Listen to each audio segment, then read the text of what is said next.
podcast Petrópolis Sob Lente é um oferecimento do Estúdio Petrópolis, sua solução completa de produção audiovisual no coração da região serrana. Visite o nosso site estudiopetropolis.com.br ou clique no link na descrição.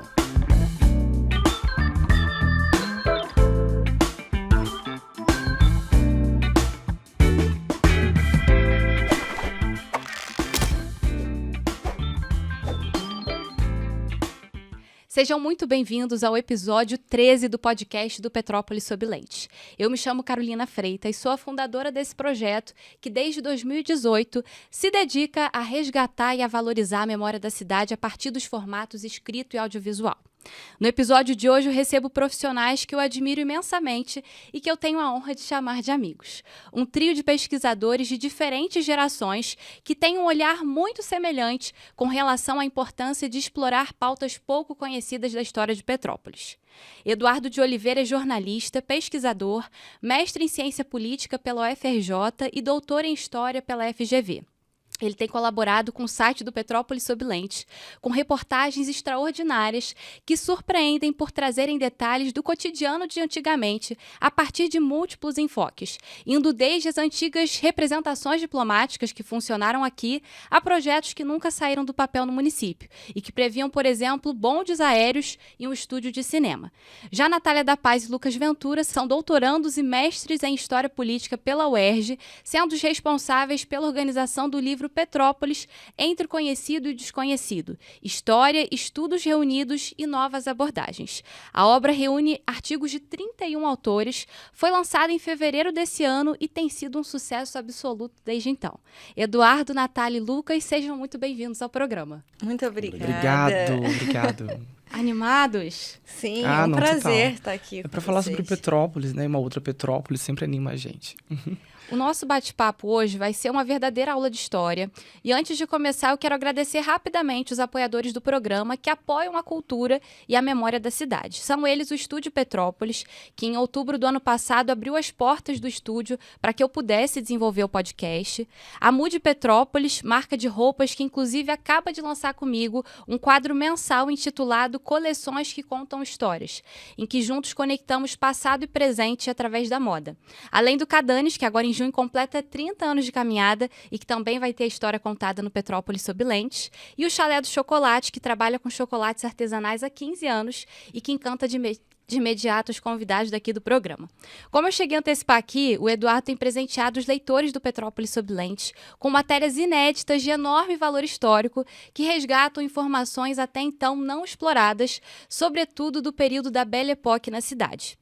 Quem trabalha no universo do jornalismo sabe que, em meio às demandas do dia a dia, grande parte dos profissionais não consegue se dedicar a reportagens que demandam mais tempo de pesquisa escrita.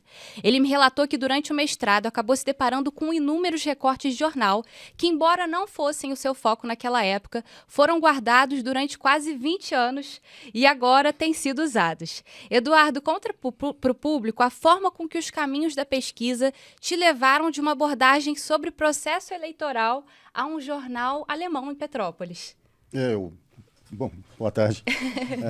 Eu estava fazendo a pesquisa para o mestrado, era um trabalho, diga-se de passagem, chatíssimo sobre o processo eleitoral.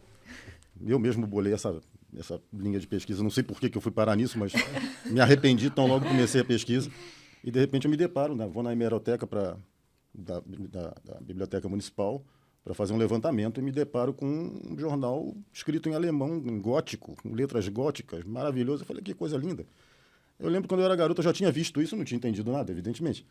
Mas aí parei a minha pesquisa do processo eleitoral, fui tentar entender o que era aquele jornal. Era um jornal alemão que circulou durante 17 anos, publicado em alemão em Petrópolis, por um cidadão petropolitano, filho de imigrante, e que deixou de circular por causa da Primeira Guerra Mundial. No rompimento, o jornal foi empastelado e nunca mais voltou a funcionar.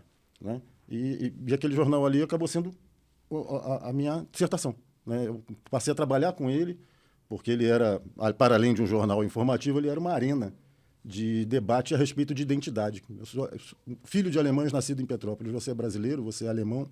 E na hora da guerra, que os dois países se distanciam, viram antagonistas. Quem é você? Então, essa identidade era constantemente debatida ali e meu trabalho foi em cima disso. E como é que era o nome do jornal? Nachrichten. narrista, noticiário. Notícia. Muito bacana. E, Natália e Lucas, é muito comum que isso aconteça e que a pesquisa resulte na descoberta de pérolas que o pesquisador até então desconhecia. Durante cerca de 5 anos, Lucas trabalhou no Museu Imperial, indo desde a biblioteca e o arquivo ao setor educativo.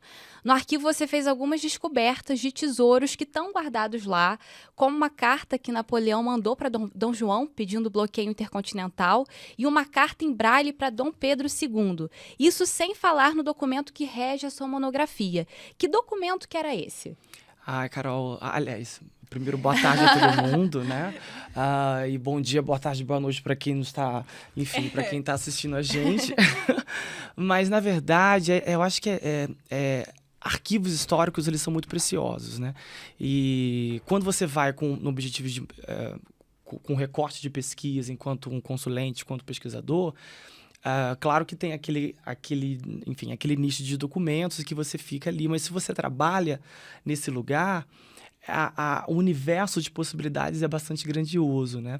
Então, nesse momento da graduação, que era o momento da graduação, enfim, isso foi 2019, quando eu comecei o estágio lá, ainda faltava 2 anos para a conclusão do curso de História, e daí eu já tinha um interesse em pesquisar enfim, outras histórias da cidade, mas principalmente uma discussão que se voltasse para a história da escravidão, para a história da abolição, mas que, no primeiro momento, não sabia ao certo onde tinha essa documentação e se existia essa documentação, porque o argumento de pesquisadores locais era que não havia documentação. Exato. E lá no arquivo, enfim, foi uma surpresa, né? Além de um catálogo que já está pronto desde a década de 90, dos documentos relativos à escravidão, tinha esse documento específico que é uma ata, é a ata da solenidade de 1º de abril de 1888, que me contava desse evento que foi a solenidade de libertação dos últimos escravizados da cidade, uma festa que ocorre no Palácio de Cristal. E, enfim, isso por si só já era intrigante, né? Então, a ata me trazia informação desse evento e uma relação de sujeitos presentes, né? Então, e daí o que mais me chamava a atenção é que a própria sessão de autógrafos era hierarquicamente organizada. Então, começava com a família imperial, depois o Conselho de Ministros, e logo abaixo do Conselho de Ministros, os ministros plenipotenciários, os representantes das delegações estrangeiras. Logo após, os jornalistas, tanto locais quanto da corte, e logo abaixo outras autoridades locais. Eu falei, então, eu preciso fazer alguma coisa sobre isso, né? E então foi a partir desse documento, que eu costumo chamar de documento deflagrador, né? que começa essa minha pesquisa na graduação e, enfim, e vai gerando frutos até hoje, né? Eu fui expandindo esse recorte temporal e temático e hoje se prolongando ao doutorado. E para quem não conhece, o Lucas compõe a equipe do Museu da Memória Negra de Petrópolis e tem uma atuação expressiva nesse campo. Essa foi a primeira semente para você trabalhar na área? Já era a sua intenção quando você começou a cursar História? Como é que se deram esses caminhos? Na verdade, eu costumo dizer que sou petropolitano por título, literalmente, porque eu sou um mineiro que nasceu em Minas Gerais, enfim, na cidade de Além Paraíba. Cresci em Sapucaia e vim aos 18 anos para cá, para Petrópolis. E a minha família em Sapucaia é uma família que tinha uma atuação bastante presente no movimento negro em Sapucaia. Que legal! E eu costumo dizer que eu conhecia a figura de Zumbi dos Palmares muito antes de saber que era a Princesa Isabel. Então eu venho para Petrópolis já com um repertório do movimento negro que já me colocava em um outro lugar. Já tinha esse interesse, mas como a gente sempre costuma falar, né, Nath, há uma certa resistência dos próprios estudantes de história na pesquisa de história local, né, o que é um erro, porque eu acho que o que mais faz sentido na história é você entender o que te atravessa de forma absoluta. O que mais te atravessa do que a cidade onde você está, não há, né, ou do que a sua família, do que o seu bairro, enfim, o seu circuito. E daí, na verdade, o Museu da Memória Negra, o Felipe Graciano, que é o idealizador do Museu da Memória Negra, enfim, é super meu amigo e me convidou no momento que a pesquisa já estava em andamento. enfim. E daí foi uma união de forças, na verdade, ali nesse momento entre 2019, 2020 e 2021, foi quando eu entrei no Museu da Memória Negra, para a gente pensar de que maneira a gente podia, enfim, direcionar e montar, né, essa ação. E claro, né, ele absolutamente atravessa a minha pesquisa é atravessada por ele e por aí vai. E também é entender também esse retorno, né? O retorno de quem lê o trabalho, onde o trabalho está chegando, se o trabalho está chegando onde deve chegar. Eu diria que é um dos maiores desafios da pesquisa acadêmica é essa. Isso muito diferente, por exemplo, do texto jornalístico, né? Porque ele tem um apelo e um alcance muito maior. Mas o grande desafio da pesquisa acadêmica é tentar levar e de que maneira a gente consegue comunicar essa pesquisa. E daí, por meio dos museus, é uma estratégia E entra a história pública, né? Aí também, que é uma nova linha dentro da história, que é justamente essa preocupação do acesso do público à pesquisa. A gente, inclusive, tem as nossas críticas internas no campo da história, que eu costumo até falar que nós temos uma dificuldade de criar textos atrativos para o público geral que não é da área, não são os nossos pares. Né? Escrever para os nossos pares é mais fácil porque a gente tem a leitura.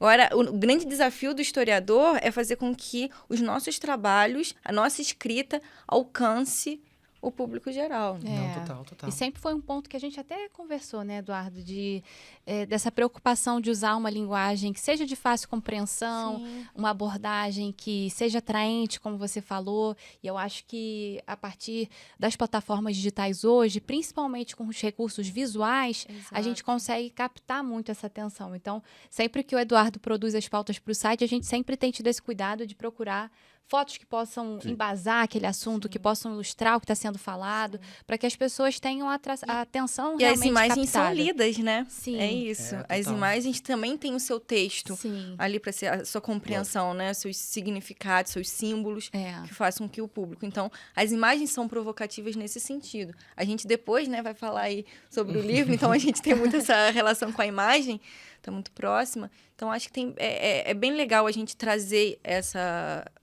esse pensamento, principalmente para a história de Petrópolis, né? Para a história regional.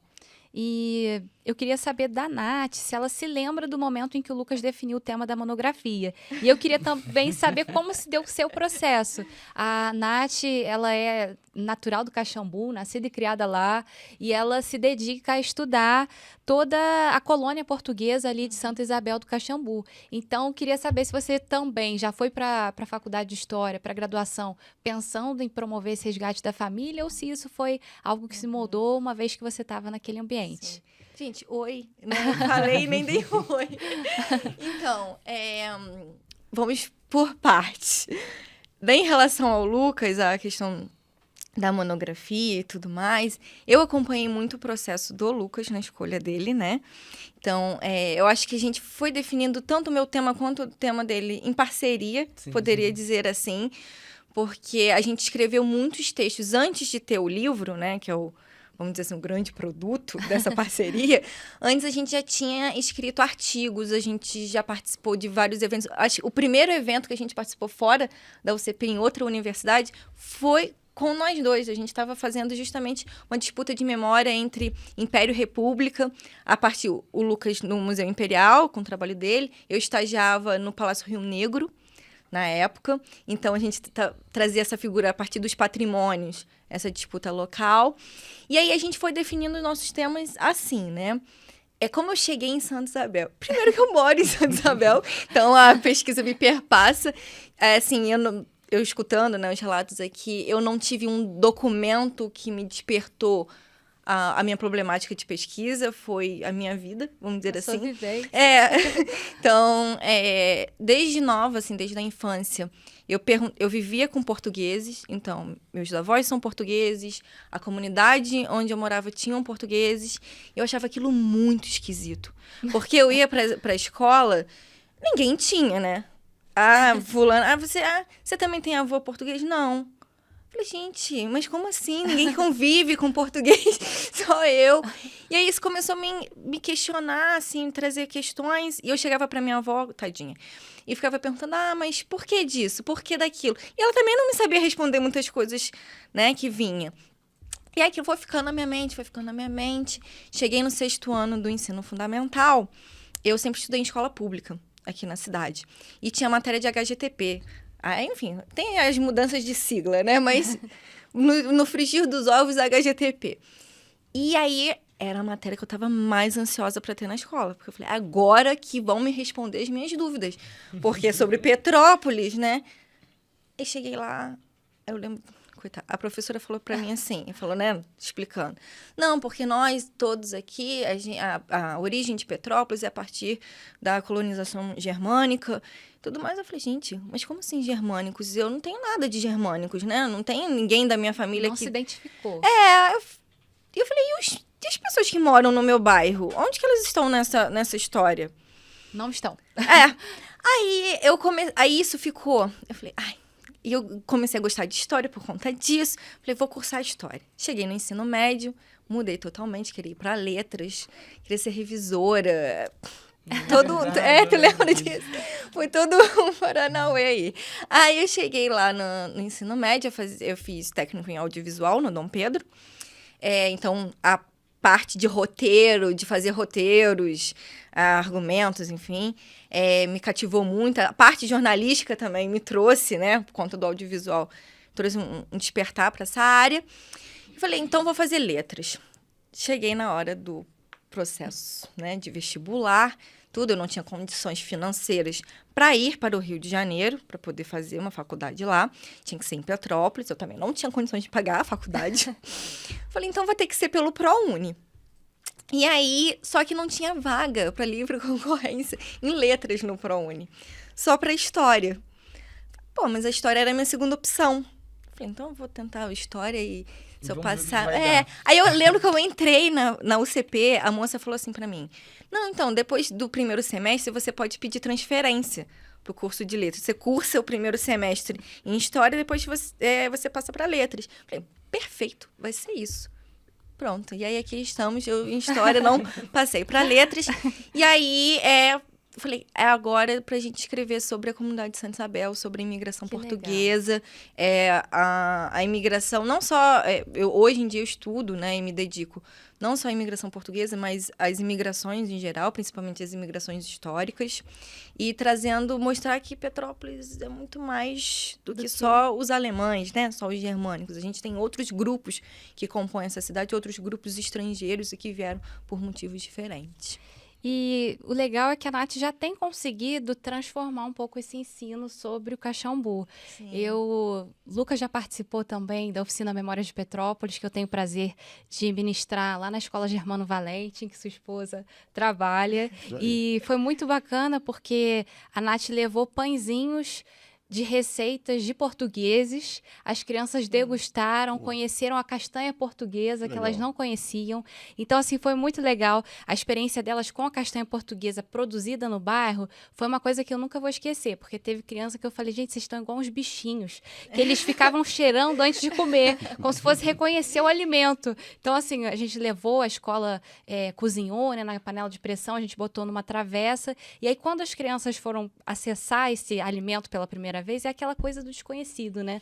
Nossa, mas tem uma aparência exótica, deixa eu sentir o cheiro. Tem cheiro? Deixa eu ver a textura. E aí foi muito engraçado. É uma outra... Então, justamente, eu acho que é esse o ponto, né? A gente vivenciar a cultura, né? E a gente fazer com que essa pesquisa se transforme, né? Em outros elementos, para que ela vai chegando, aos poucos, aos diversos públicos. Então, muitas pessoas me perguntaram, inclusive na época, assim, mas como que você vai fazer para que a comunidade... Porque eu trabalho com história oral, então eu trabalho com entrevistas. A comunidade está dentro da pesquisa totalmente, e isso você tem que dar um retorno para essa comunidade. Como que eu faria isso? Eles não vão ler o seu texto, sua dissertação, né? De fato. E aí eu comecei a achar esses mecanismos, a tentar fazer outras formas que a minha pesquisa eu tivesse atuante junto com eles, e eles enxergassem a importância de deixar a história deles registrada. Né? Então, aí, levo para a parte do infantil, das crianças, mas também a partir das imagens. Então, eles adoram, o pessoal do Caxambu, as famílias, eles adoram ver fotografias. É o boom deles, né? Tipo, pegar o álbum de família, como todos nós, né? Pegamos o álbum de família e aí eles começam a mergulhar ali na história. Então, De novo, o visual, né? O visual. E em fevereiro desse ano, o Eduardo foi meu convidado palestrante na estreia do Chocolate com História, que, para quem ainda não ouviu falar, são encontros mensais que eu promovo na Caracol Chocolate para dar luz a temas que são pouco explorados na história da cidade. E eu o convidei para falar sobre uma Petrópolis que as pessoas desconhecem e que diz respeito à presença diplomática que foi pulsante na cidade entre 1860 e o começo do século XX. Eduardo, você pode contextualizar os motivos que levaram à instalação dessas representações aqui e como que isso influenciava o cotidiano da época? Bom, a primeira delas foi em 1860, né? Foi o Thomas Christie, né? Ministro plenipotenciário da Sua Majestade a Rainha Vitória, que alegou problemas de saúde, por isso ele subiu para Petrópolis. Mas a verdade é que a presença do imperador aqui também era, obviamente, o motivo maior para que os diplomatas também ficassem aqui. O clima, né? Aqui não tinha febre amarela. Eles se sentiam melhor aqui. E, com o tempo, eles se radicaram, né? É claro que isso variava de embaixada não, de um primeiro momento, legação, né? Variava de diplomata para diplomata, variava de época para época, mas, de uma maneira geral, eles preferiam ficar aqui do que ficar no Rio. Motivo pelo qual um foi puxando o outro. Primeiro veio o britânico foi expulso, né, com a questão Christie, e depois veio o americano, o russo. Nas décadas seguintes, a gente vai ver chegando representações diplomáticas a Petrópolis de 26 países, você contabilizou, 26. Não é isso? Às vezes variava de ano para ano, como eu disse, né? Às vezes o diplomata era destacado para retornar ao seu país, ou era destacado para outro país, então o cargo ficava vazio. Mas essa movimentação era constante, fazia uma cidade pequena, pode-se dizer assim, ainda tinha lá seus 20, 30 mil habitantes, aí na segunda metade do século XIX, e era uma cidade cosmopolita, né? Uma cidade que, por exemplo, às 5 horas da tarde parava para assistir a chegada do trem na estação. Né? Todo mundo ia lá, quem é que chegou no trem, quem é que não chegou no trem, qual é a novidade, tem jornal, não tem jornal? Né? E quem é que estavam lá? O ministro do Japão, da Rússia, da Inglaterra, da Suécia, sei lá de onde, todo mundo batendo papo, tomando um café, alguns estão chegando, alguns estão partindo. Esse cosmopolitismo é um pouco inusitado, né? Ainda mais considerando essa cidade, como eu disse, de 20 mil, digamos, vou arredondar aqui, mas mais ou menos 20 mil habitantes, né? Uma cidade ser tão cosmopolita a este ponto. Então você esbarrava com os diplomatas, esbarrava com os estrangeiros.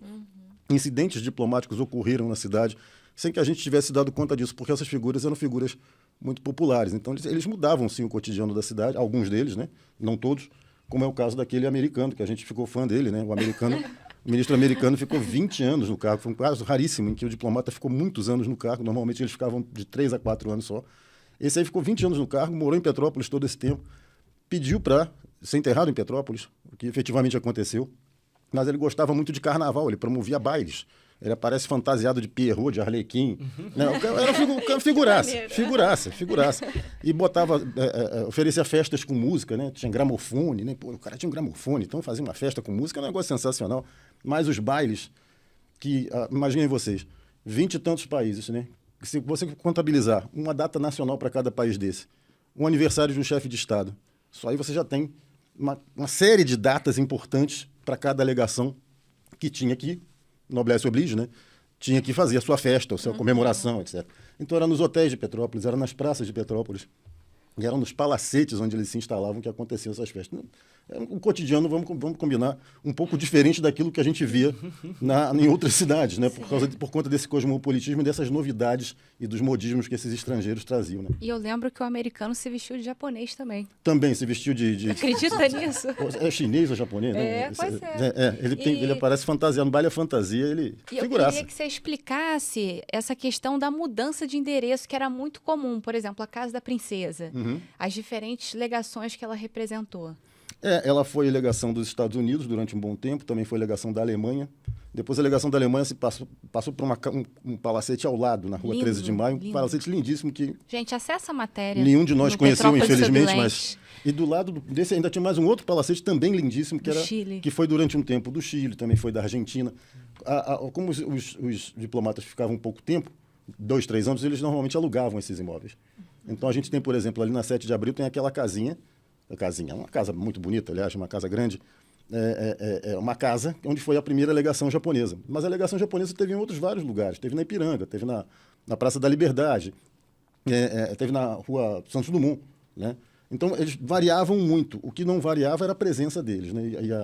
E essa intensa vida social que, muito embora focada na elite econômica, ela atingia, de certa maneira, toda a população.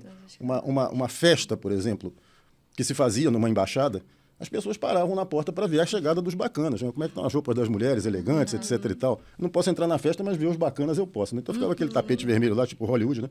O pessoal entrando, agora chegou um ministro do país tal, o cara lá de casaca e tal. Isso aí também interessava ao povo, dava empregos, gerava uma mão de obra especializada que a gente dificilmente encontraria fora de grandes centros, na gastronomia, na hotelaria. Então, sim, eles fizeram muita diferença, embora a gente saiba pouco sobre essas diferenças, né? E um outro ponto que eu acho que é interessante da gente destacar é a diferença entre uma legação e uma embaixada. Isso. Porque tem gente, quando a gente menciona o termo legação, a pessoa fala, mas o que é uma legação? Nunca ouvi falar. Então, tem uma explicação também. A legação é uma representação diplomática composta pelo ministro plenipotenciário, pelo enviado, né? Pelo diplomata, portanto. E pode ser ele, às vezes ele pode estar acompanhado da família, ele pode ter um secretário, às vezes não, né? Teve legações muito pequenas, né? O do Uruguai, por exemplo, começou muito pequeno. O diplomata, ele morava num quarto de hotel, né? Ia ter as audiências com o imperador, depois com os presidentes, mas ele morava num quarto de hotel, que era a legação do Uruguai. Só que quando as relações do Brasil com outro país se intensificam, a partir do século XX, aí essas legações se tornam embaixadas. A primeira embaixada vai ser a portuguesa, em 1900, justamente no 5º centenário do descobrimento. Logo em seguida, a legação americana vira embaixada também. E aí já é um outro patamar de relação que determina a transformação da legação em embaixada. Até os anos 30, todas praticamente já tinham se tornado, todas as legações tinham se tornado embaixadas. Fica o convite para vocês acessarem o site e lerem com calma a reportagem que traz em detalhes esse tema e traz essas fotos também, que são muito explicativas. E eu me lembro que tem uma relação, inclusive, no site que fala da legação da Áustria-Hungria, da Pérsia, da França, da Grã-Bretanha, todas essas presentes em Petrópolis. Inclusive, a da Inglaterra ficava ali na subida da UCP da Barão de Amazonas. Uma casa linda rosa que fica no topo. É uma casa que eu sempre quis visitar, inclusive eu tenho que cobrar, porque no Chocolate com História me falaram que conheciam o dono. E eu quero ir lá visitar, porque é uma casa com história. Uma casa linda. Nessa festa do 1º de abril, várias legações estrangeiras estavam representadas. Eu lembro que a Argentina estava. Portugal também estava. Portugal, França, eu acho que Inglaterra também. Era coisa de 6 ou 7, eu lembro. Isso aí. Estavam lá dando uma força no movimento, né? Não, total. E o grande argumento é esse, né? O Brasil, de fato, foi um dos últimos países a abolir a escravidão. Então, ter a presença desses sujeitos era importante para o próprio império, né? Então, por exemplo, imagina você ter a legação da Inglaterra, um representante da Inglaterra que era exatamente essa equipe que cobrava o tempo inteiro do Brasil, a abolição e tudo. Então, tá tudo inserido na estratégia política, né?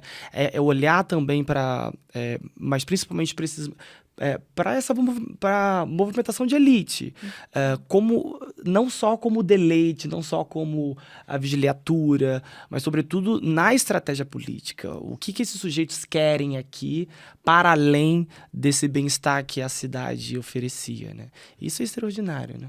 E, Nath, a ideia de organizar o livro partiu do Lucas e foi tomando caminhos que vocês certamente não imaginavam, como a inclusão de temas que se mostraram imprescindíveis a partir do momento em que o tempo de desenvolvimento da obra não apenas excedeu o esperado, como também atravessou momentos delicados da história, como foi a pandemia e as chuvas de 2022. Eu queria que você explicasse que temas são esses, que a princípio não estavam no radar, e também que desse uma visão geral do conteúdo do livro para o público e da importância tida pela obra nos estudos sobre a cidade. Perfeito. Então, primeiro eu acho que todo esse processo, né, o convite foi do Lucas, né, para mim, então a ideia surgiu dele numa ligação. Ele me ligou, falou, Nath, eu tenho um convite para te fazer e é uma proposta muito louca. Ele falou assim, muito louca. Falou, você tem que vir aqui na minha casa, porque quando ele falou, tem que vir na minha casa, eu falei, gente, é um negócio muito sério. Aí a gente foi e ele falou assim, você toparia organizar comigo um livro? Eu acho que tem muita potencialidade na cidade pra gente fazer. Faz muito tempo que não se tem uma iniciativa de se reunir pesquisadores que estudam, né, historiadores que estudam Petrópolis. Falei, vamos lá, vamos embora. E aí a gente começou primeiro com professores e pesquisadores que nós tínhamos uma proximidade, um conhecimento, a gente já conhecia as temáticas de trabalho, então a gente começou a entrar em contato com eles por e-mail. Entre eles tinham temas como a industrialização em Petrópolis, com a figura do Norton Ribeiro, do Pedro Paulo Aiello, da Priscila Alcântara, né, que depois vai trazer sobre a questão do integralismo para a cidade, que se entrecruza ali com a industrialização por conta dos operários, né, que estavam ali na linha. E o professor Alexandre, né, Oliveira, que também trabalha com a questão do integralismo. E aí depois a gente foi adentrando, foi indo fazendo outras pesquisas, né? Outros pesquisadores foram entrando, entre eles o professor Quasinguito Ferreira, que traz sobre a parte da área da saúde. Então, a ideia mesmo era a gente tentar encontrar pesquisadores que trabalhassem em temáticas distintas relacionadas à história. Então, história e arte, história e industrialização, história e saúde, e assim por diante, para poder a gente tentar abarcar o máximo que a gente conseguisse naquele momento. A gente dividiu inicialmente o livro cronológico, de uma forma cronológica, bem historiador, como o Lucas gosta de falar, bem clássico. Então, começamos pelo 19, aí depois para o 20. A maior parte do livro, depois, se vocês quiserem adquirir aí, a gente vai falar como, mas a maior parte dele é com textos do século XX, que também era uma intenção nossa. Muito se fala do 19 e parece que Petrópolis morreu no século XX e ressurgiu no 21, né? Existia 19, morreu 20, ressurge 21. E muita coisa aconteceu. Petrópolis foi um palco de N, né, eventos, N disputas aqui. E aí a gente foi fazendo dessa forma. A gente chegou a professora Ismênia de Lima Martins, que é uma autoridade, vamos dizer assim, dentro da área da história, professora emérita da UF. E aí a gente falou, poxa, seria tão legal que ela fizesse um prefácio do livro. A gente entrou em contato com ela, tá, oferecendo. Ela ficou super animada com a ideia de retornar a Petrópolis, porque ela já tinha feito um trabalho aqui na cidade. E ela quis escrever um artigo, junto com a professora Rosane Bartolazzi.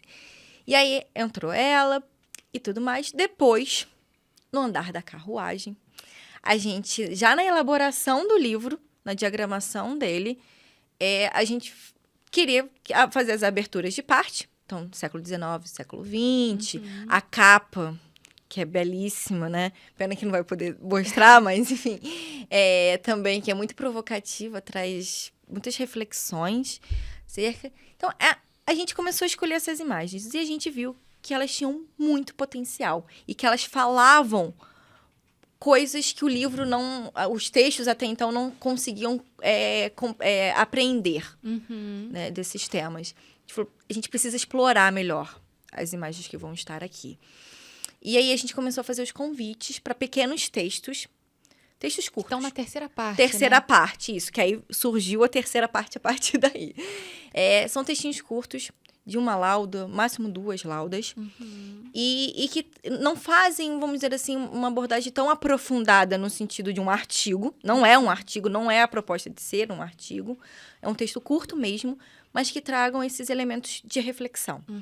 Então, aí a gente teve a professora Lília Schwartz para fazer o texto da capa, né? A gente teve o Pedro Vasques para a primeira parte do século XIX, do século XX, a professora Alessandra Fraguas, né? E depois a da terceira parte foi o Felipe Graciano. E a das aberturas, né? Da segunda e terceira Da capa. segunda e terceira capa, que foi a Pamela Mércia, que escreveu. E esses textos, eles trazem temas como racismo ambiental, importantíssimo, que a gente não tinha conseguido abordar isso, e atravessa diretamente a questão das tragédias. E a gente também de não 22. tinha mais espaço Exato. para talvez inclusão encomendar de um texto, um artigo mais inteiro. extenso. Então, a gente não Sim. tinha também esse espaço, né? Sim. E aí a gente teve o dela. O Felipe, ele é arquiteto, então ele trouxe uma leitura muito diferente da leitura que a gente teve, né? Ali. Então, trazendo ali, principalmente da presença e da importância da Igreja do Rosário, Nossa Senhora do Rosário dos Homens Pretos, né? Que fica ali na praça ali, Da perto Inconfidência. da Inconfidência, perto da rodoviária. Então, ele traz essa nova, né, essa leitura da importância daquela região, acho que como um todo. Claro, emblematicamente com a construção da Igreja do Rosário, mas o que estava em torno também. Ali, a Alessandra, ela traz a figura das operárias, que é uma imagem muito, muito interessante, né? Assim como o Pedro também traz trabalhadores ali. Ficou bastante plural e Sim. buscando abraçar essas temáticas que são mais contemporâneas e que merecem espaço Exato. dentro da obra. E o que você falou sobre a Igreja do Rosário, eu acho que assim como as abordagens que o Eduardo tem feito, é que existe uma preocupação em entender como é que era a vida de gente comum de Petrópolis. Sim. E isso é muito precioso, né? De você voltar esse olhar para, enfim, camadas que às vezes não recebem a devida atenção, o devido reconhecimento. Exato, exato. Eu acho que a ideia era que justamente a gente trouxesse esse olhar de quem realmente construiu a cidade, né? Vamos dizer assim. Quem estava ali no dia a dia. Petrópolis, a cidade do veraneio e tudo, mas essa população que vinha para o verão passava um tempinho, mínimo. Aham. Mas quem passava aqui o ano Quem é que inteiro? movimentava as engrenagens? Né? Quem estava por trás de tudo, né? Para que as coisas funcionassem.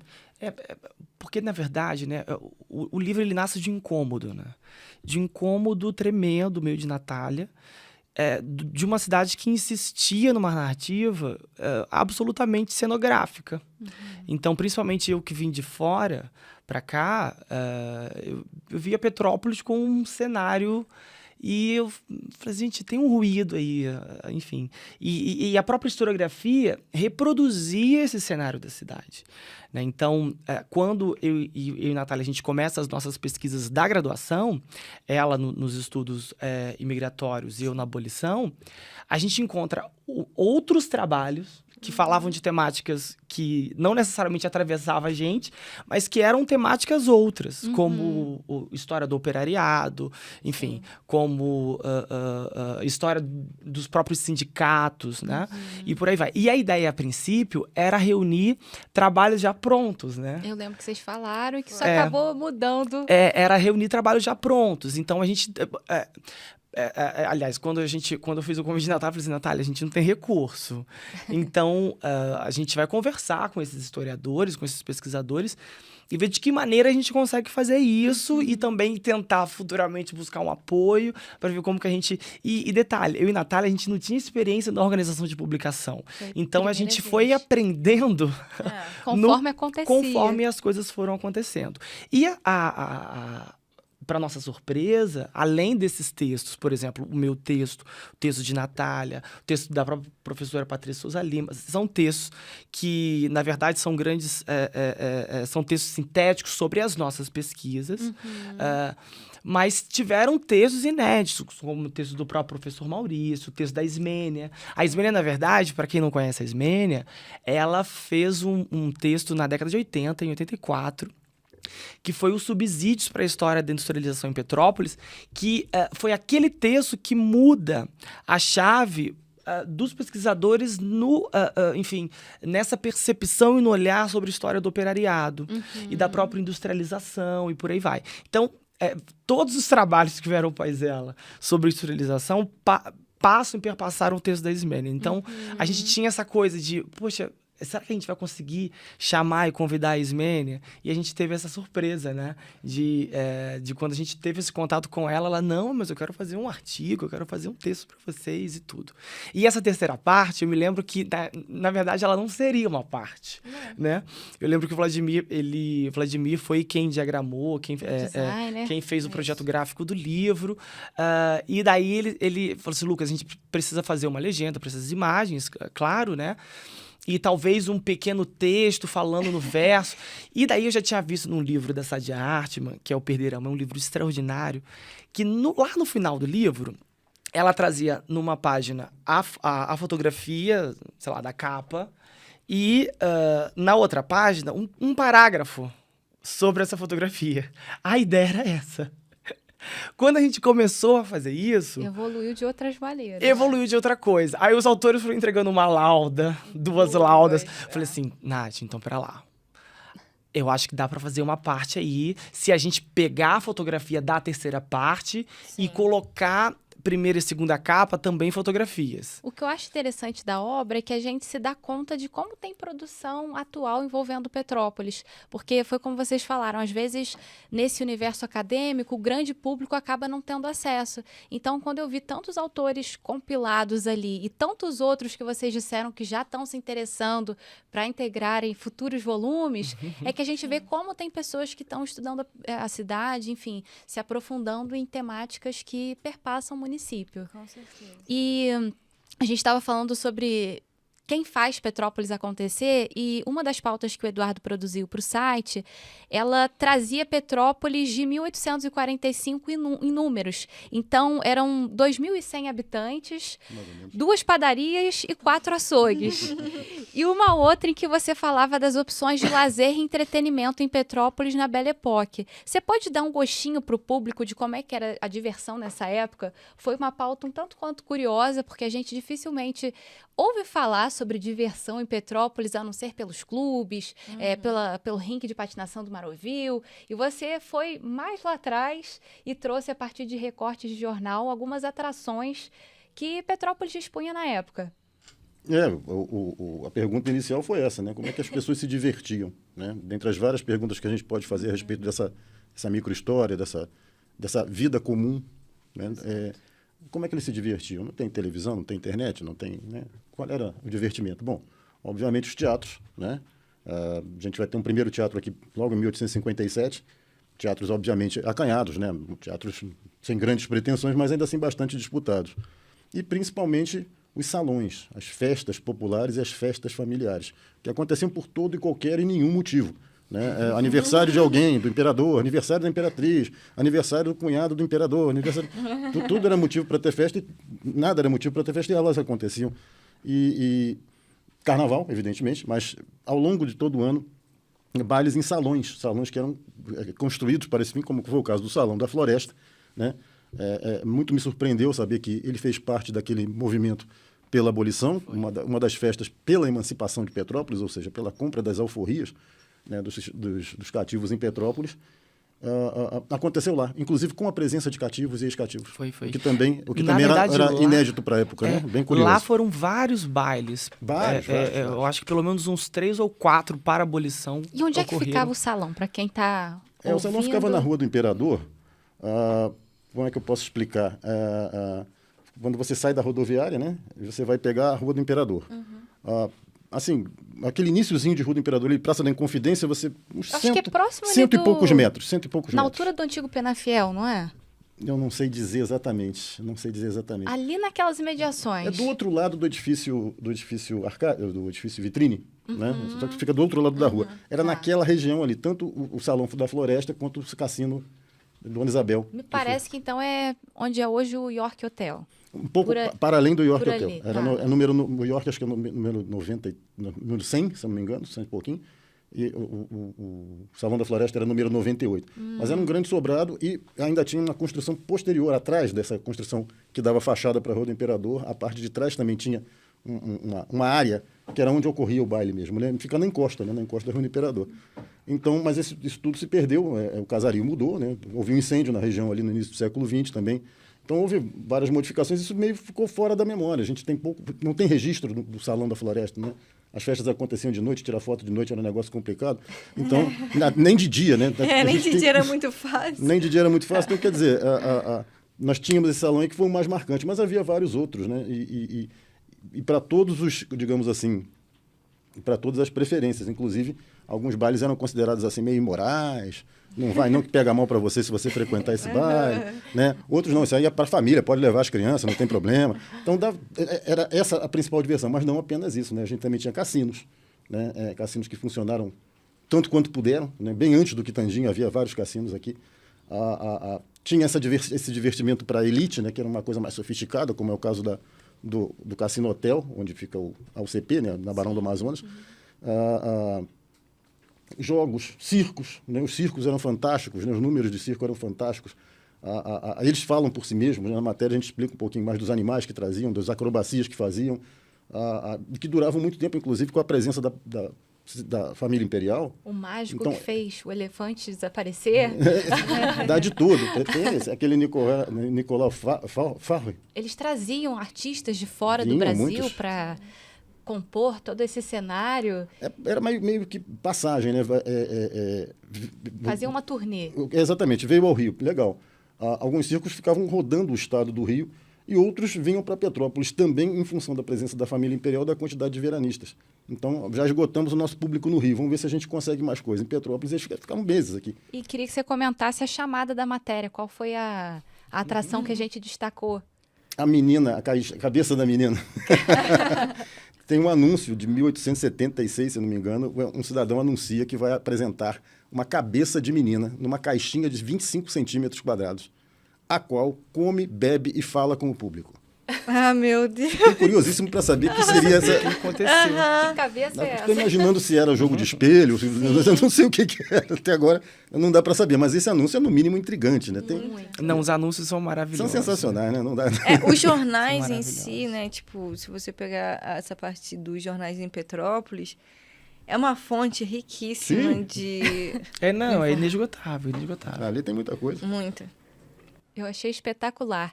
E como vocês falaram em fotografias, aqui a gente puxou pelos recortes de jornal, que foram ponto de partida para explorar esses caminhos. E eu queria que o Lucas falasse sobre a capa do livro.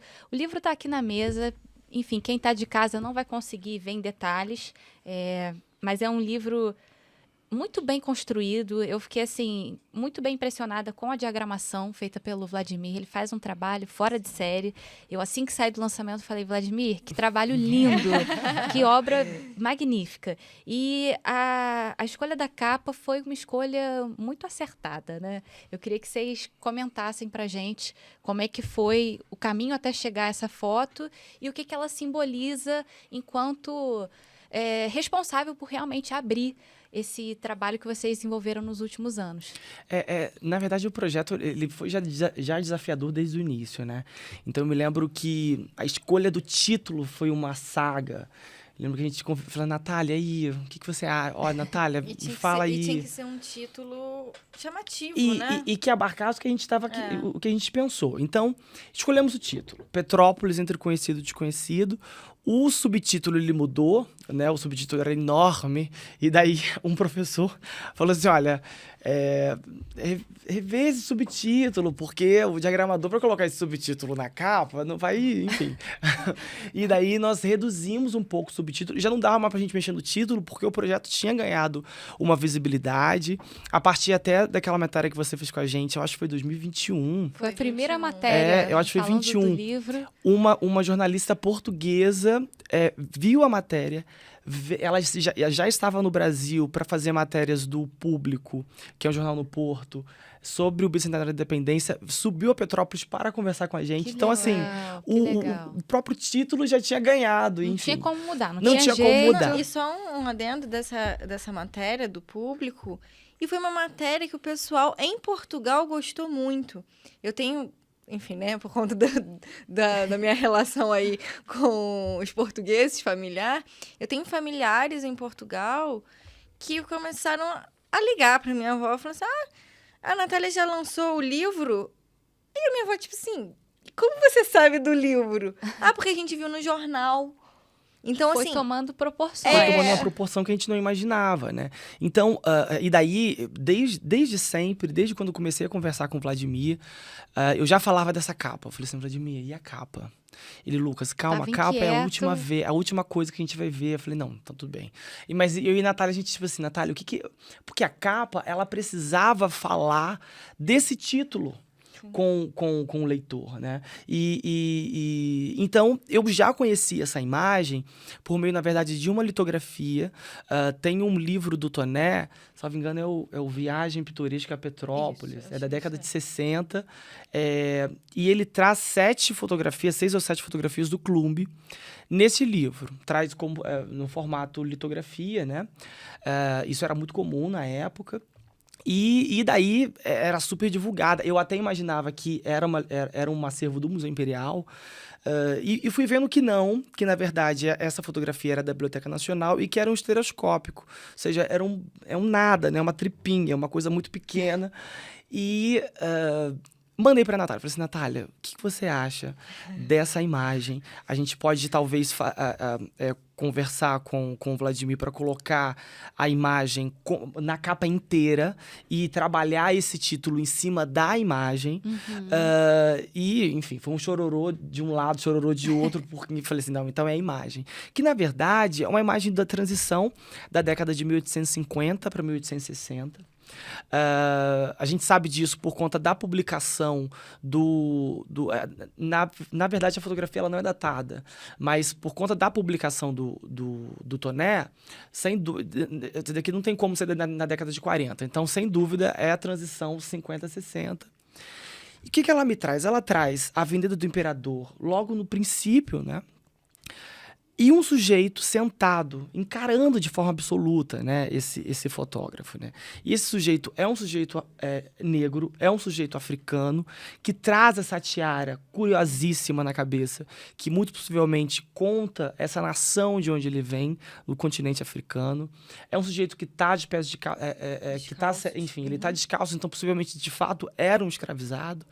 Então, que cidade é essa que insiste numa narrativa europeia, uma narrativa dessa nostalgia do Império? Que cidade é essa que está me contando uma outra coisa aqui? E então a chave foi... E daí isso chocou tanto a gente, pegou tanto a gente, que além da fotografia ser a capa do livro, esse sujeito é o símbolo do livro, né? Então, é o símbolo do projeto. É o símbolo do projeto como um todo. Então, ele foi vetorizado, então ele está na lombada, ele faz a abertura. Ele é a nossa, por exemplo, ele é a imagem do Instagram do livro. Exato, exato. É ele. Ele personificou todo esse processo de resgate, E eu acho que por ele estar encarando a câmera, ele convida a quem está vendo a imagem a se questionar, tipo, a presença dele, a importância dele nesse lugar. Total. A presença, né, tipo, desse desconhecido que E uma coisa que ele tá posando pra foto. Sim. Essa foto nem em movimento, uma fotografia em movimento do século XIX não dava pra ver nada, era um vulto.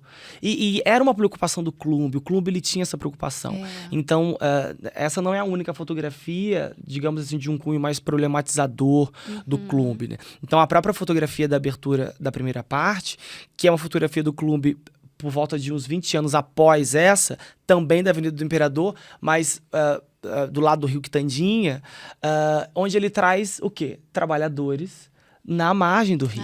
é uma outra foto muito boa. Ou seja, são trabalhadores na margem do rio, que estão descansando e ele vai e faz essa captura dessa imagem, né? E é uma imagem que eu particularmente não conhecia. Falei assim, não, vamos... A do Rio eu também não conhecia. Essa eu conhecia, mas numa resolução muito baixa. Ela sempre aparecia com uma qualidade muito ruim, duvidosa. Né? E aqui, numa nitidez não, total. espetacular. E quando nós fizemos o convite, aliás, quando nós decidimos em fazer a terceira parte, falei assim, Natália... No meio do caminho. Exato. E foi um desafio. Eu falei assim, Natália, a gente sempre partiu do pressuposto que o não a gente já tem. Falei assim, Natália, o que você acha? Eu acho que a melhor pessoa para falar sobre essa imagem é a Lilia Schwartz. Mas assim, desde o início a gente estava trabalhando, né, nessa chave de aonde a gente vai conseguir chegar com isso. E ter a Lilia Schwartz no livro seria um ganho tremendo, né? Daqui a pouco eu quero perguntar para vocês os planos para um segundo volume. Para um segundo volume. Para reimpressão do primeiro, que eu soube que tá fazendo sucesso.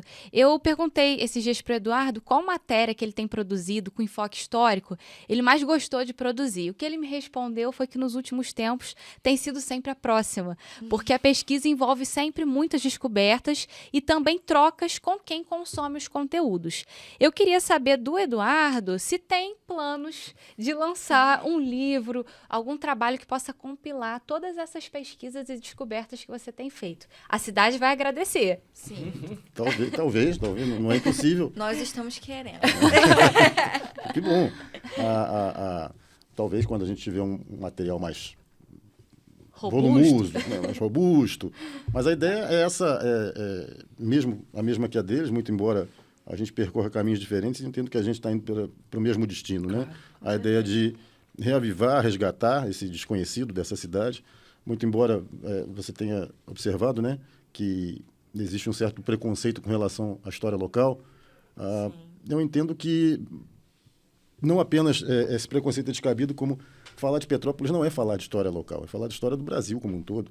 Dada a sua representatividade dentro do campo da história do país, do que ela representou, do que ela eventualmente ainda possa representar, esse conflito social, essas discrepâncias, muito apesar dessa construção cenográfica, e é verdade, existe uma construção cenográfica, mas tem isso aí, tem o operário, tem o escravizado, tem o dono da quitanda, tem o diplomata, tem essa riqueza, eu acho, merece ser melhor explorada, não como história local, porque eu entendo que isso não é uma história local, isso é uma história, faz parte do Brasil, né? O Brasil é feito das suas variedades, e uma delas que foi representativa, tanto no âmbito político quanto no âmbito social, dessa grande mescla, que é uma coisa que a gente só vê praticamente nos grandes centros, ou só via nos grandes centros, pois Petrópolis você também via isso, um microcosmo assim bastante, não diria representativo, mas bastante significativo para a construção do país. Motivo pelo qual, sim, pode ser que a gente consiga, né, fazer alguma coisa, produzir alguma coisa com base nessas diferentes visões, ou nessas visões menos exploradas. Não seria um trabalho acadêmico, evidentemente, seria um trabalho jornalístico, mas espero que com algum valor também, no sentido de tentar divulgar essa história pouco conhecida, de ilustrar, né, de ilustrar melhor e de chamar a atenção para as reflexões em torno de uma cidade que vive de passado, a monarquia, etc. Então, mas pera lá, só teve isso? Não teve, como se fosse pouco, né? Não, tá certo, isso é bastante coisa, mas tem tanto mais coisa. Eu estava folheando o livro de vocês, ainda não tive a oportunidade de ler, e estou vendo que vocês trabalham também nesse sentido, com essa colaboração aí de diferentes momentos, diferentes assuntos, diferentes abordagens, de uma história que é muito rica, apesar de ter aí seus menos de 200 anos, mas é uma história muito rica, e o livro de vocês, inclusive, comprova isso. E o Lucas falou da Rua do Imperador, que estampa a capa, e eu queria pescar esse tema para que você falasse rapidamente sobre um dos assuntos que você vai abraçar na próxima matéria que vai ao ar, que era aquele projeto de reurbanização do centro. Você tem como falar para a gente brevemente sobre isso? Brevemente. Realmente aquele assunto é longo. Brevemente, que o projeto tinha 160 páginas. Só o projeto tem centenas de páginas. E é um catatal técnico, etc. e tal. Para ler aquilo tudo é complicado e para traduzir mais complicado ainda. Mas é o seguinte, isso aí é uma pauta sobre projetos que não deram certo, que simplesmente não aconteceram. Um deles foi o da reurbanização, da década de 40. Estado Novo tinha uma certa preocupação com o urbanismo, arquitetura, modernidade, aquele negócio todo, aquele papo todo do pós-guerra, né? Pós-guerra não, que ainda estava em guerra, mas enfim. E o Alfredo Agache, que fez o Plano Agache no Rio, né? Um arquiteto francês muito célebre, foi convidado a fazer a mesma coisa em Petrópolis. Infelizmente, além do projeto, claro, o projeto é uma fonte muito rica, mas restaram poucas imagens. Eu, pelo menos, só consegui 2 imagens. Que já cumprem o papel. Eu espero que sim, que ilustram, é um estudo sobre a Praça Dom Pedro II. Né? Então, não tem obelisco, a praça ia ser uma grande rotatória para automóveis. Ele previa a abertura de 16 de março, previa o fim do casario na Rua do Imperador e construção de vários prédios assim no estilo do Arcádia, né? Daqueles os prédios da Irmãos d'Ângelo, né? Sustentado por pilotis, por colunas. Bem decor. Né? Bem anos 40. Então, a Irmãos d'Ângelo é uma representação de algo que deu certo nesse projeto. O projeto não foi posto em prática, mas alguns elementos ali foram copiados. Então iam tirar a estátua do Dom Pedro do lugar. Olha, eles iam fazer uma bagunça, né? Mas uma bagunça... brincadeira. Eles iam fazer uma modificação bastante radical, ainda que tivesse uma preocupação com a preservação da história da cidade, mas essa preocupação, apesar deles atestarem isso no projeto, pelos desenhos não estavam tão preocupados, não. Ia ser outra Petrópolis, né? Ia ser uma outra cidade. O nome da matéria é A Cidade que Ninguém Viu. São várias coisas que deveriam estar na cidade, ou poderiam estar na cidade, mas não estão e a gente não viu, né? O bonde aéreo, né? Essa praça Dom Pedro gigantesca, que ia pegar a outra praça dos expedicionários, ela ia ser um negócio monumental, né? Ninguém viu isso, né? É a cidade que ninguém viu. Então, também aí, a ideia é explorar um pouco das tentativas, né? Porque não houve só acertos, né? Também houve desvios no caminho, mas que se ressalte esse constante esforço, seja pela cenografia, seja pela importância simbólica que a cidade tinha. Um esforço do governo federal, do governo imperial, do governo estadual, do governo do ditador, do genro do ditador. Todo mundo estava preocupado com Petrópolis, essa vitrine. Né? Porque, inclusive, na República, ainda os presidentes vinham para cá. Então, essa ideia ainda do poder, né, político estar na cidade, estava aí, vigorando no século XX. E era a sala de visita do Brasil, né? Vem uma autoridade estrangeira. Inclusive, foi o título que você deu, não foi? Da sala Foi de um artigo que eu apresentei num congresso há uns anos atrás. Como é que era o título? A sala de visita Petrópolis, a sala de visita do Brasil. Né? O Eduardo, gente, é fora de série. Eu sempre falo isso, que foi ele quem me ensinou a escrever o lead, que para quem não sabe é o primeiro parágrafo de uma matéria jornalística. E eu lá com meus 18 anos não conseguia de jeito nenhum escrever. Escrever é difícil, e aí a gente né? tem um termo que é o nariz de cera, quando você enrola muito para chegar no ponto da matéria. E aí, igual você tem muito nariz de cera, eu chegava em casa... A gente adora fazer o nariz de cera. A gente é historiador, porque a gente enrola. Não, fale sobre isso. Olha, tem tempo. Então vamos Tinha falar. que ser objetivo. Eu chegava em casa e falava, mãe, eu não consigo acertar. Ele fala que não tá legal e eu me esforço. Mas assim, é uma mente muito criativa e eu realmente tenho muita admiração, porque ele consegue tratar os temas com muita leveza e de uma forma que realmente torna interessante. E eu tô adorando os títulos, porque, gente, fazer título é muito difícil. É difícil, né? Muito difícil, porque é isso, é o cartão postal do... Não, mas essa chave, Eduardo, de identificar os projetos, isso é muito interessante.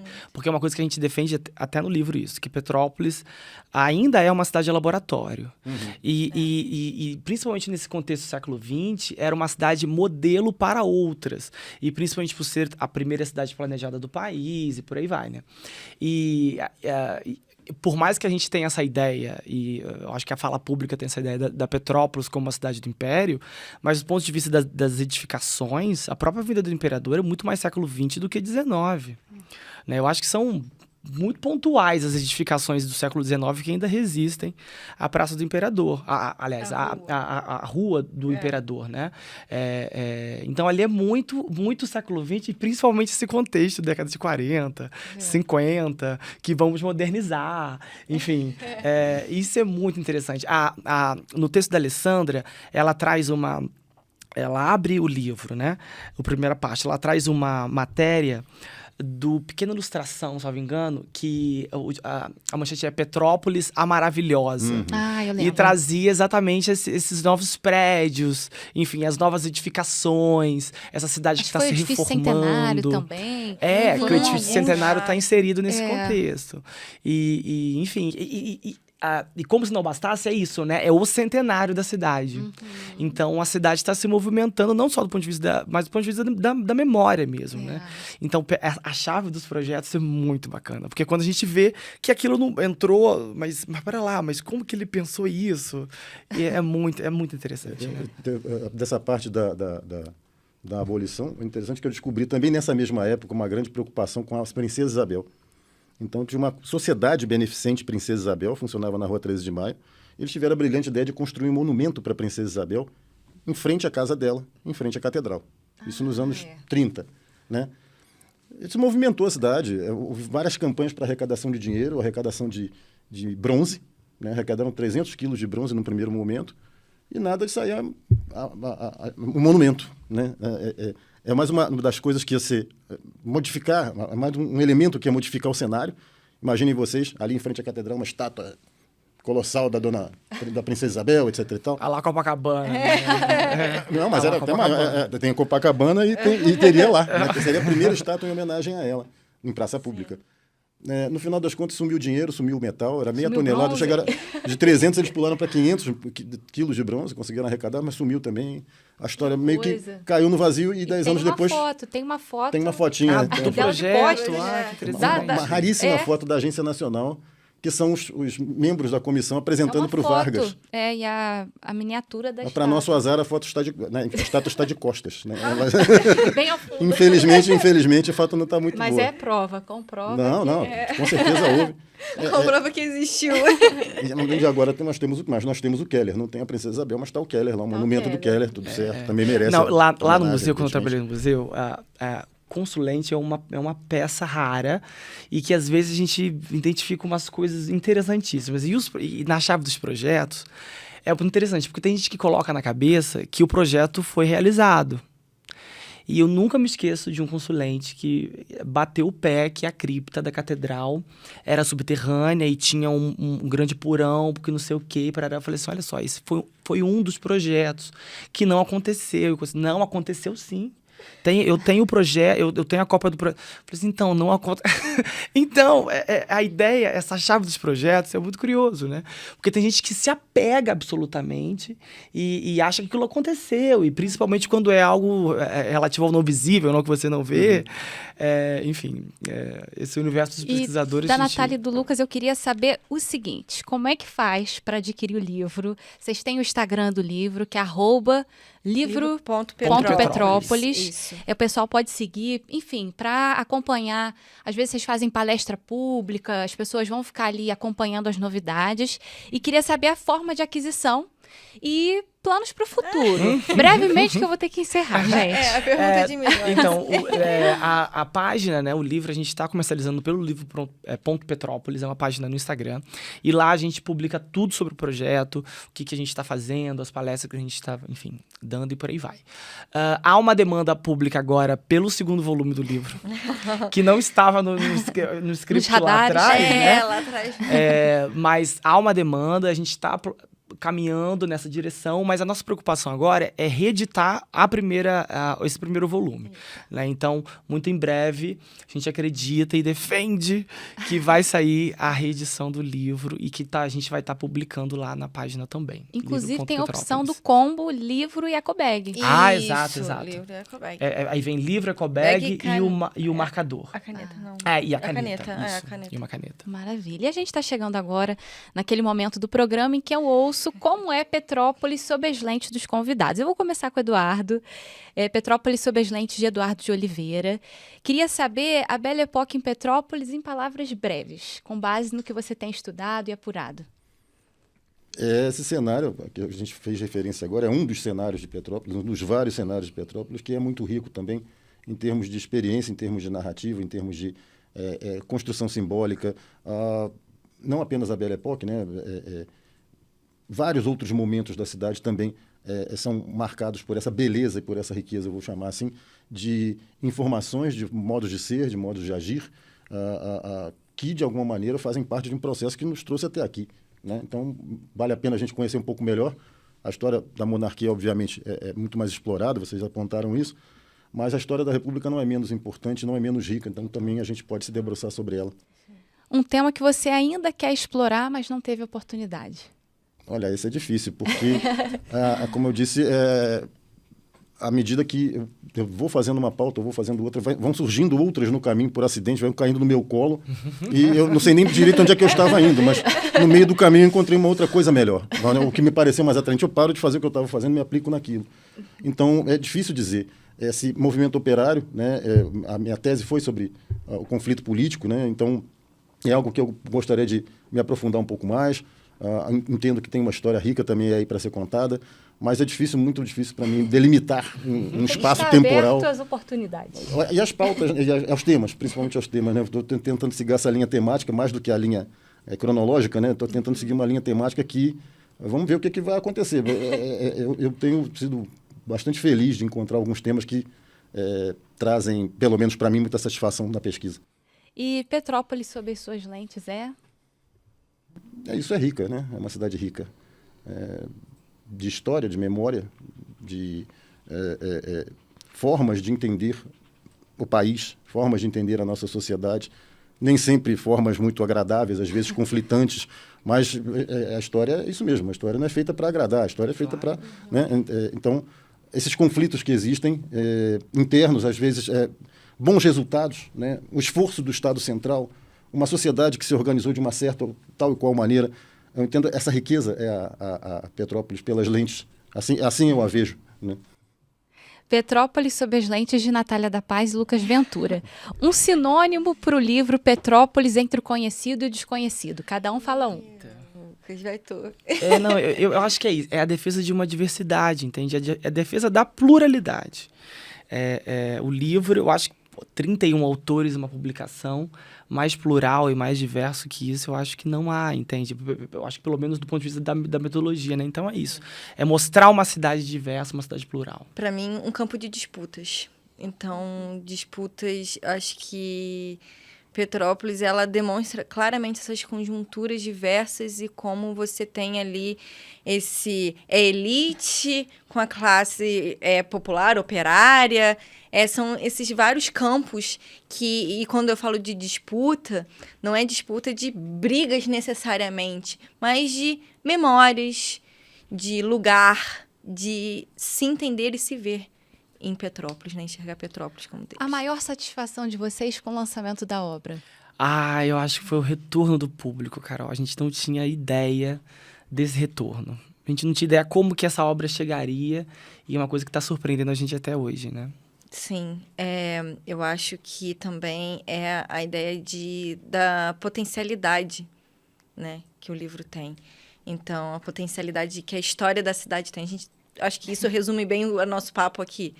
Então, acho que esse foi o entusiasmo do público, acho que resulta justamente do que a história de Petrópolis gera. Então, desmistifica a ideia de que Petrópolis não tem mais nada para ser explorado. Petrópolis já está tudo que tinha que ser feito está feito já ali, fez. colocado. Acho que não. E Petrópolis sob as suas lentes? Ai, que difícil, né? Aliás, eu acho que vou citar o que a gente fala, né? Eu costumo dizer que Petrópolis é o sonho perdido de uma Europa nos trópicos, né? Então, eu acho que Petrópolis ela tem que se entender como um lugar plural, como um lugar diverso, como um lugar autêntico. Eu acho que tem que haver essa defesa. Enfim. Para mim, Petrópolis dos bairros. Acho que o que resume bem no meu olhar é entender Petrópolis é você entender os bairros sem ser só o centro. Então, a ideia é que, assim, eu venho, né, de bairros... Do miolo. Para além do princípio, vamos dizer assim, do centrinho, né, da principal rua, da Rua do Imperador. Para além dela, eu acho que os bairros, eles trazem realmente a essência do que é Petrópolis, né? Uma resposta para a Natália do 6º ano. Queria que alguém respondesse essa pergunta. Eu própria respondi anos depois, Natália. Gente, queria agradecer a vocês pela participação. Fiquei muito satisfeita em poder dar visibilidade, em poder mostrar para quem acompanha o projeto, o programa, que tem projetos lindos sendo desenvolvidos, um olhar muito sensível do Eduardo, de vocês, com relação à nossa história e que tem muita coisa boa ainda por vir. Então, sigam o perfil livro.petrópolis no Instagram. Assim que tiverem novidades, vão ser anunciadas lá. Acompanhem o Instagram do Petrópolis Sob Lentes, o canal no YouTube e o site para se aprofundarem nas pautas que o Eduardo tem preparado com tanto carinho e tanto afinco. Obrigado, muito obrigado por esse convite, por esse encontro.